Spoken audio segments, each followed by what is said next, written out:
అందరికీ most favourite sweet ఏదంటే గులాబ్ జామున్. అది క్రాష్ లేకుండా సాఫ్ట్‌గా జ్యూసీగా రావాలంటే ఈ చిన్న టిప్ ఫాలో అవ్వండి. దీనికోసం ఇక్కడ 2 కప్పుల పిండిని తీసుకొని సాఫ్ట్‌గా కలుపుకోవాలి. దీనికోసం ముప్పావు కప్పు వాటర్ అయితే కరెక్ట్‌గా సరిపోతుంది. ఇప్పుడు సిరప్ కోసం 2 కప్పుల పిండికి 4 కప్పుల షుగరు, అదే కప్పుతో 4 కప్పులు వాటర్ వేసుకొని మీడియం టు హై ఫ్లేమ్‌లో 10-15 మినిట్స్ మరిగించుకున్నారంటే సిరప్ రెడీ అయిపోతుంది. లాస్ట్‌లో కొంచెం ఇలాచీ పౌడర్ కూడా యాడ్ చేసుకోండి. దీనికి తీగపాకం లాంటిదైతే ఏమీ అవసరం లేదు.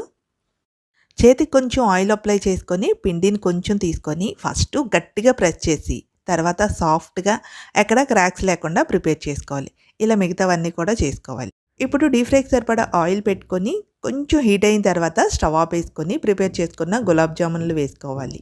ఆయిల్‌లో వేయగానే అన్నీ ఇలా పైకి వస్తాయండి. అప్పుడు మరలా స్టవ్ ఆన్ చేసుకొని లో టు మీడియం ఫ్లేమ్‌లో గోల్డెన్ బ్రౌన్‌లోకి వచ్చే వరకు ఫ్రై చేసుకోవాలి. ఇలా అయిన తర్వాత తీసేసుకొని మిగతావి కూడా అదే ప్రాసెస్‌లో ఫ్రై చేసుకోవాలి. ఇలా అన్నీ ప్రిపేర్ చేసుకొని పాకం గోరువెచ్చగా ఉన్నప్పుడు వేసి ఒక హాఫ్ అన్ అవర్ పక్కన పెట్టారంటే హాఫ్ అన్ అవర్ తర్వాత మనకి సాఫ్ట్‌గా జ్యూసీగా ఉండే గులాబ్ జామున్ రెడీ. ఎప్పుడు చేసినా 100% పర్ఫెక్ట్‌గా వస్తాయి. ఇలా చేసి చూడండి.